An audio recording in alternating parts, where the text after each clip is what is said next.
So, hey entrepreneurs, I am here with Charles from Hardwired Digital Solutions, and he is here to share some really awesome tips with you today. Can you tell us a little bit about your business? Sure. Again, my name is Charles, and I own Hardwired Digital Solutions. We are a boutique web design and digital agency here in Jacksonville. Been around for a little over 3 years. Been in the design space for about 11 or 12 years, but decided to make it a business 3 years ago, and we focus primarily on small businesses, nonprofits, anybody that's really looking to give back to their community and just need to leverage some digital solutions for their business. So that's you? That's me. Call him. Alrighty, so he's going to share really awesome tips that he has. Our goal here is to give you advice, to give you tips, to give you tricks, lessons learned, all the good things you need to know as a entrepreneur or a entrepreneurial creative. I just made that up, I think, but it's okay. We're all creative to some extent. Right, we are, and we're all crazy to some extent because we are entrepreneurs. Yeah, small amount of people. Absolutely, and it takes a certain type of spirit and a certain type of mindset to be an entrepreneur to begin with. One thing that I have found in doing so is, I guess the first tip, I guess you could say, is you can't do it by yourself. As crazy as you may be, you need to start to figure out what other assets you can leverage through that process. And I say assets, that's sometimes in the form of people, services, things of that nature, because the more that you take on yourself, the less work that you'll actually be able to do. That is so true. Being a solopreneur is tough, and sometimes I need help. I even tried to get my fiance in on it. Absolutely. I'm like, hey, edit this video. Can you help me out? And it's humbling to an extent, and it's hard for us as solopreneurs to actually ask for help. Yes. Because we feel like we have to do everything. And for many years I thought that, and it's not the case. And the more that I am starting to figure out the things that I really don't want to do, yes, or that I'm not good at, that's where you really start to look for ways to outsource that. And I say outsourcing doesn't necessarily mean that you're taking it overseas or anything like that nature, but it's finding systems and finding ways to do things in a simplified way that's repeatable. That sounds like another tip. I think y'all just got another one. But yeah, I agree with that a lot. It is humbling, and you've even given me an idea to outsource. Like, you can't do it all. You don't have to do it all. It's not a one-man band. It's not for you to stay a solopreneur. It's so you can grow into a small business. Exactly. Or larger, or an agency. Like, don't stop. Just keep going. And that's really the thing, is in order to be able to leverage out of being a solopreneur into whatever that next step is, you have to be able to scale. Because there's only 24 hours in a day that everybody makes up, and you cannot bring in enough business by yourself to enable you to scale to the extent that you need to be able to bring in reoccurring business by yourself on a day-to-day basis, especially as a creative. And so you do need to leverage other resources, whether they're other freelancers, other solopreneurs, other people that can help you out and pitch in when they need to. That's cool. It makes me think about like a community of just creatives working together. Hey, if you do this, you do that, we all can get this together done. Absolutely. There's actually a good friend of mine. She runs a organization here in town, and that's all that they are freelancers. That's and awesome. She provides the outsourcing capability for that, and I've utilized them repeatedly because they've experienced people that are not necessarily working a full-time job, but they're available if you need them. That's awesome. Okay, we need the name of that business. I will get that from him, I promise, because I needed to. And we're in Jacksonville, Florida, when he said local. Yep.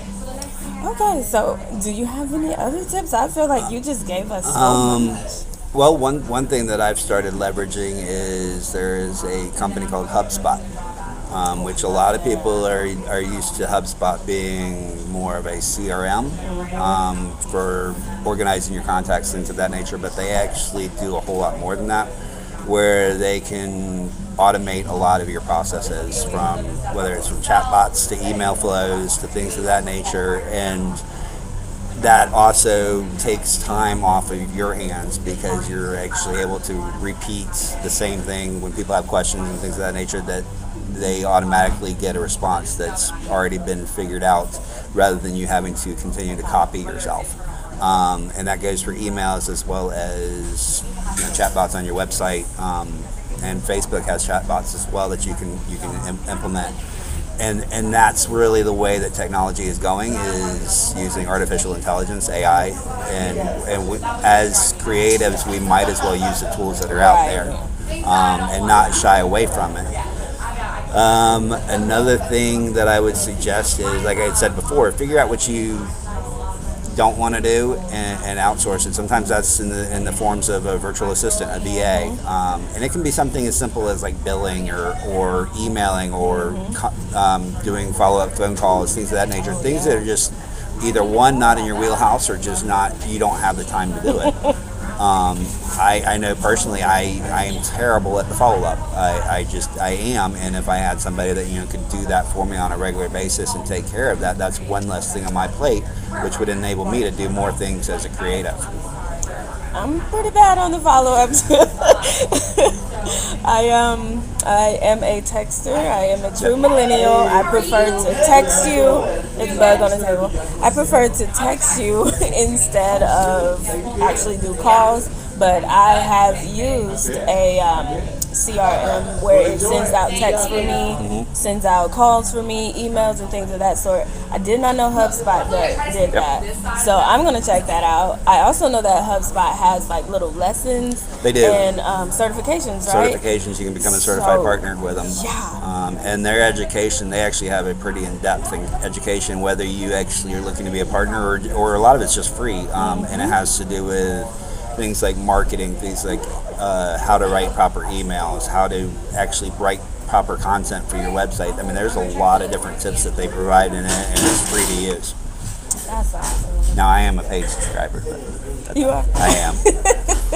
They convinced me to be a paid subscriber about 60 days ago, and Really? I've been enjoying it so far. But it's one of those things where it's a time thing, where the more that you put in, the more time that you get back. I understand that. And I know that, I don't know if you've ever used MailChimp. They just kind of switched their They did. their stuff up. But everybody's switching from MailChimp, so. I am a Constant Contact partner, which Constant Contact is another email marketing platform similar to MailChimp. They are more expensive.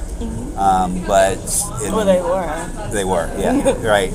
Until MailChimp got into the game. Yeah, MailChimp. But MailChimp decided they needed to up their game because they realized they were giving stuff away. And you can't, that's not a model for anybody to be able to survive.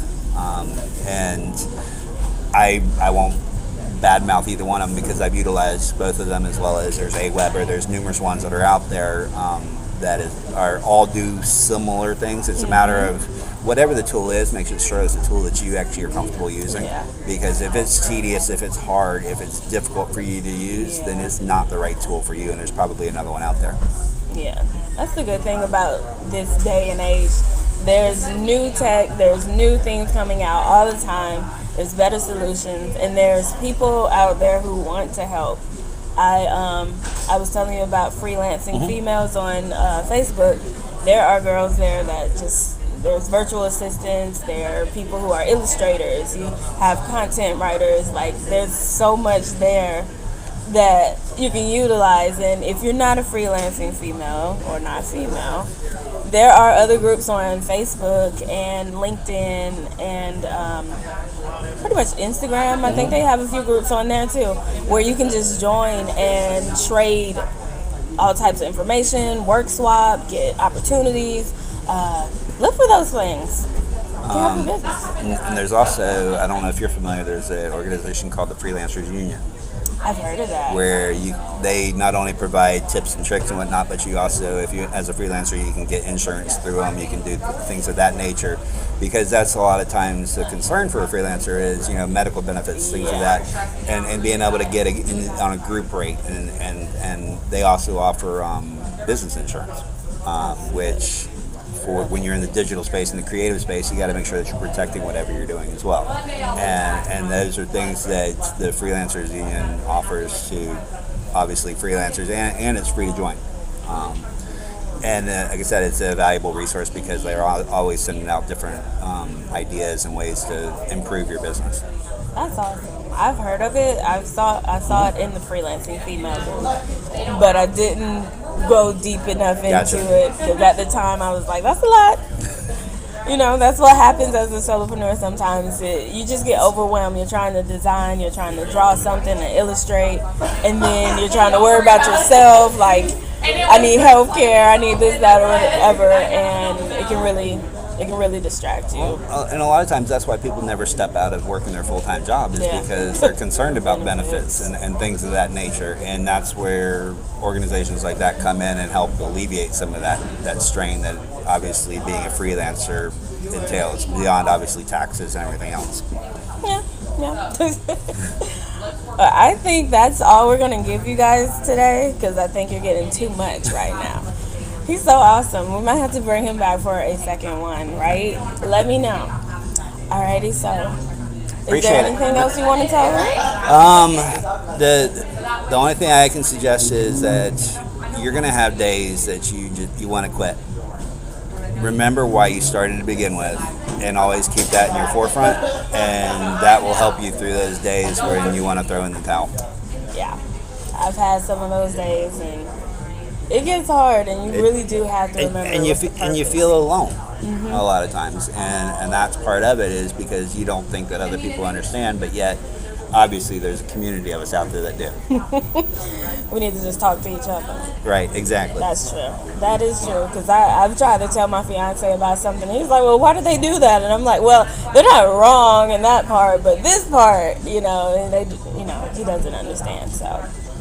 And a lot of times your significant other, they don't understand because they're in a different space. And that's why you need a community that can actually help empower you and help you be a sounding board and things, and you can help them as well. Absolutely. That was good. That was awesome. I'm going to stop it here.